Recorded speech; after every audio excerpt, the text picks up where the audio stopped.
नमस्कार साथियों। मैं डॉक्टर राजेश सर आप सभी का एकलव्य एग्रीकल्चर एकेडमी के ऑफिशियल चैनल पर स्वागत करता हूं।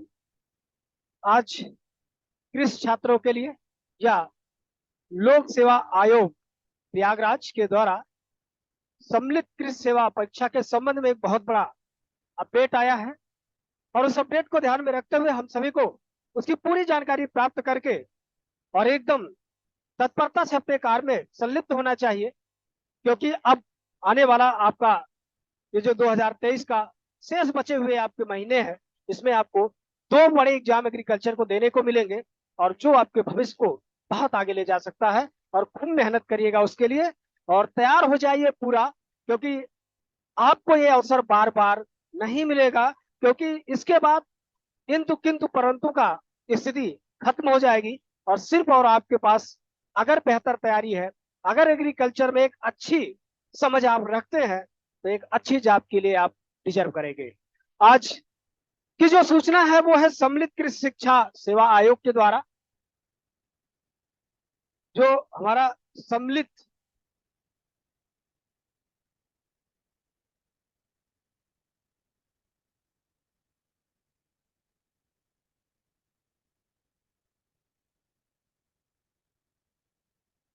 सम्मिलित कृषि जो सम्मिलित कृषि सेवा परीक्षा 2023, ध्यान रखिएगा, यह सम्मिलित कृषि सेवा परीक्षा 2023 आपके लिए ये बहुत बड़ी अच्छी स्थिति देगी और हमें उम्मीद है कि आप लोग इसको समझ करके अपनी तैयारी में संलग्न हो जाएंगे, क्योंकि यह बार बार अवसर आपको मिलने वाला नहीं है। इसलिए इस अवसर की उपयोगिता को समझे और देखिए लोक सेवा आयोग प्रयागराज के द्वारा आपके संबंध में क्या कहा गया है, क्या तैयारियां हैं।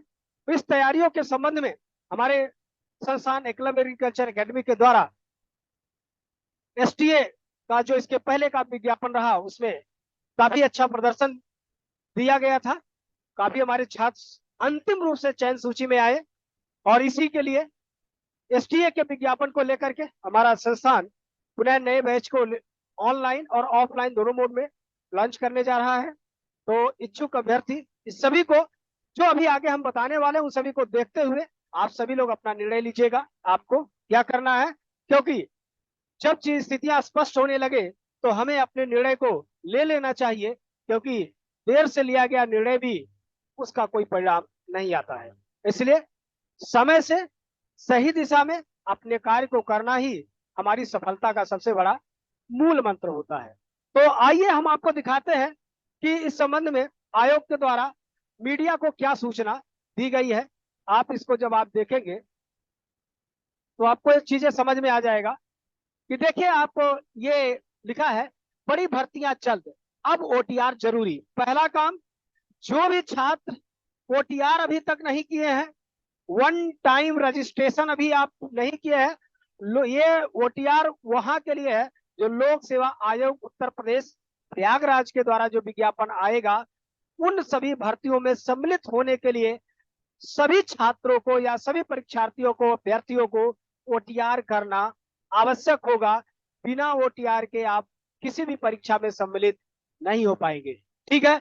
लेकिन उनमें से हमने कहा जो छात्र एग्रीकल्चर के हैं उनके लिए क्या है, तो देखिए यूपीपीएससी ने राज्य कृषि सेवा एपीएस आरओ एआरओ भर्ती शुरू कराने की तैयारी, मतलब लोक सेवा आयोग प्रयागराज के द्वारा इन सभी परीक्षाओं को कराने की तैयारी शुरू हो चुकी है। और इसकी तैयारी अगर शुरू हो चुकी है इसका मतलब इस सभी परीक्षाओं में जिन अभ्यर्थी को सम्मिलित होना है उनके लिए दो शर्त है। पहला शर्त है कि आप वन टाइम रजिस्ट्रेशन इसमें अपना सुनिश्चित करा ले।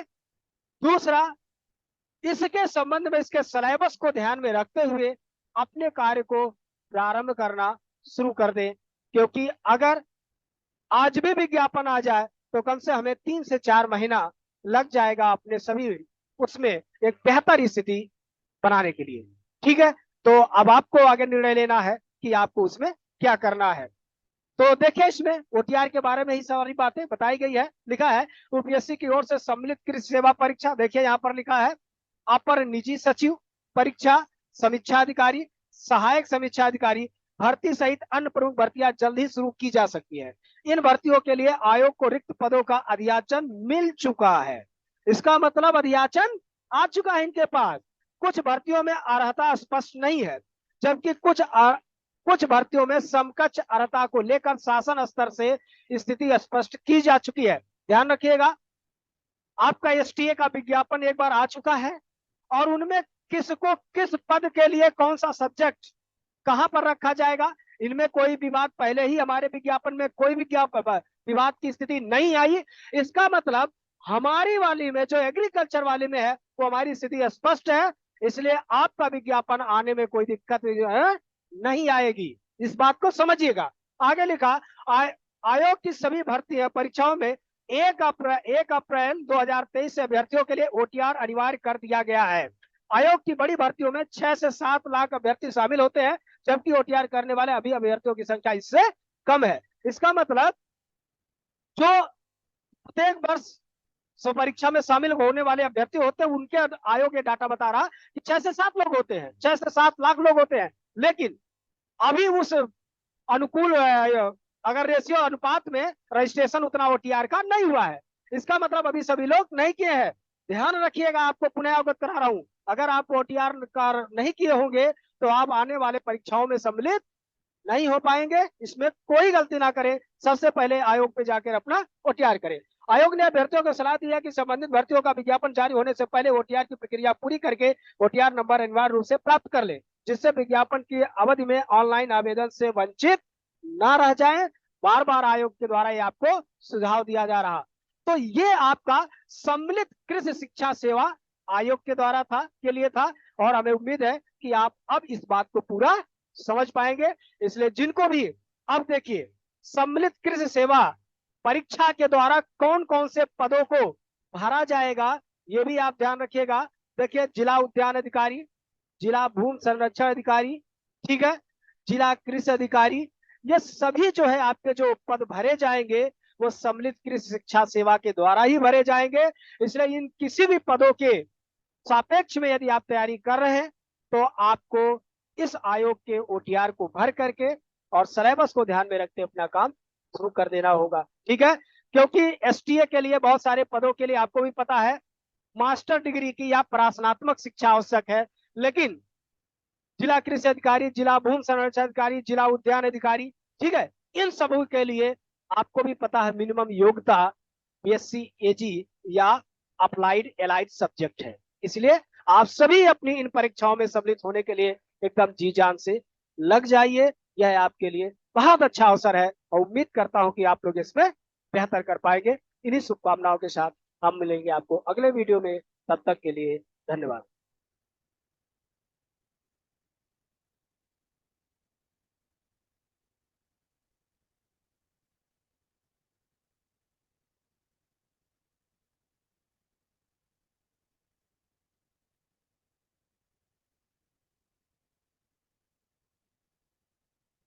नमस्कार साथियों, मैं डॉक्टर राजेश्वर आप सभी का एकलव्य एग्रीकल्चर अकेडमी के ऑफिशियल चैनल पर स्वागत करता हूं। आप सभी को अवगत हुआ है कि हमारे साथी कुछ हमारे छात्र आयोग में गए थे, अधीनस्थ सेवा चयन आयोग लखनऊ में गए थे और उनको सूचनाएं प्राप्त हुई, और जो सूचनाएं प्राप्त हुई वो आप तक पहुंचाई गई है। उन सभी अभ्यर्थियों का बहुत बहुत आभार जो वहां जा करके हमें आपको उसके संबंध में अवगत कराएं और पुनः जो है आयोग को अपने ज्ञापन के माध्यम से अपनी भर्ती को अतिशीघ्र लागू या लॉन्च करने के लिए या लाने के लिए आयोग से निवेदन किया। लेकिन आयोग उस निवेदन को कितना सीरियस ले रहा, इस बात से आपको अवगत हो जाना चाहिए। देखिए, आयोग में हो क्या रहा है, अगर यहां पर इतनी बात को हम लोग ध्यान दें, इतनी बात को ध्यान दें, तो हम लोग को यह सहज समझ में आ जाएगा कि क्या आयोग की इसमें बहुत बड़ी हमारे प्रति कृपा कर रहे हैं या हमारे विज्ञापन के साथ खिलवाड़ कर रहे हैं। आप उसको भेज रहे हैं, इनके यहां रीड नहीं हो पा रहा। इतनी बड़ी टेक्निकल टीम, दोनों दोनों आयोगों में दोनों बड़ी बड़ी टेक्निकल टीम बैठती होगी, बहुत बड़े भर्ती, बहुत बड़े वहां पर सॉफ्टवेयर इंजीनियर दोनों लोग के पास होते होंगे। लेकिन ऐसा जो डाटा वहां से दिया जा रहा है, क्या उन सॉफ्टवेयर इंजीनियर को यही नहीं पता कि उनको कौन से सॉफ्टवेयर में चाहिए और क्या दे? ठीक है, वहां से आ रही है और ये यहाँ पर आकर के वो चीजें रीड नहीं हो पा रही है। यह अगर एक गांव की भाषा में बात की जाए तो मुझे ऐसा लगता है कि सिर्फ हमारी एग्रीकल्चर को से संबंधित हमारे विषय पर हम लोगों को सिर्फ बस टहलाने का एक रास्ता निकाल लिया जाता है कि वहां से डाटा नहीं मिल पा रहा, डाटा मिल रहा तो वो रीड नहीं हो रहा। तो आखिर कौन सा ऐसा फॉर्मेट उत्तर प्रदेश सरकार के आयोग के बीच में चल रहा है, कौन सा सॉफ्टवेयर जो एक दूसरे को ही नहीं पता है किसमें हमें लेना है और किसमें हमें देना है? तो ये चीजें यहाँ पर चल रही है। हमें आभार हमने अपने उन भाइयों का है जिन्होंने जा करके इतनी अथक प्रयास कर रहे हैं, लेकिन आयोग अभी भी हमको डेट पर डेट, समय पे समय अपनी बात बताता जा रहा है। इसलिए अब इनका ये जो अब फिर बार समय दिया गया है, अब देखिए उस पर क्या होगा, इंतजार ही कर सकते हैं। लेकिन जो अभ्यर्थी, जो हमारे भाई वहां पर आयोग पे जाते हैं, आपको सूचनाएं देते हैं, आप उनको, ऐसा देखा गया है कि अभद्र भाषा का प्रयोग आप उन्हीं पर करते हैं। उनकी कोई गलती नहीं है, वो अपने लिए वहां नहीं गए हैं, वो आपके लिए भी गए हैं, क्योंकि उस विज्ञापन के माध्यम से वो अपना सिलेक्शन कराने नहीं, उन सभी समस्त छात्रों के सिलेक्शन के लिए या कार्य के लिए जा रहे हैं जो भी अभ्यर्थी उस परीक्षा में सम्मिलित होंगे।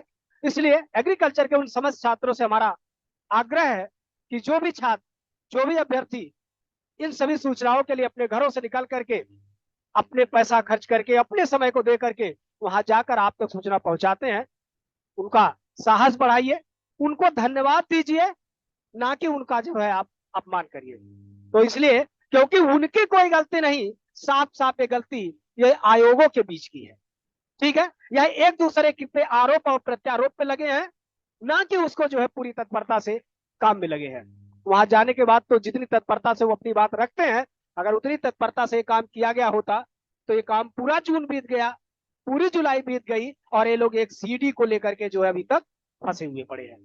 तो इसलिए अपने भाइयों पर किसी तरह का कमेंट ना करें, ठीक है, उनको सहयोग करें, सपोर्ट करें और इनको समझिए। देखिए, इनमें इन्होंने वही बातें लिखी है जो बार बार बातें बता दी गई है। ठीक है, यूपीएससी ने यूपीएससी से संशोधित डाटा मांगा है।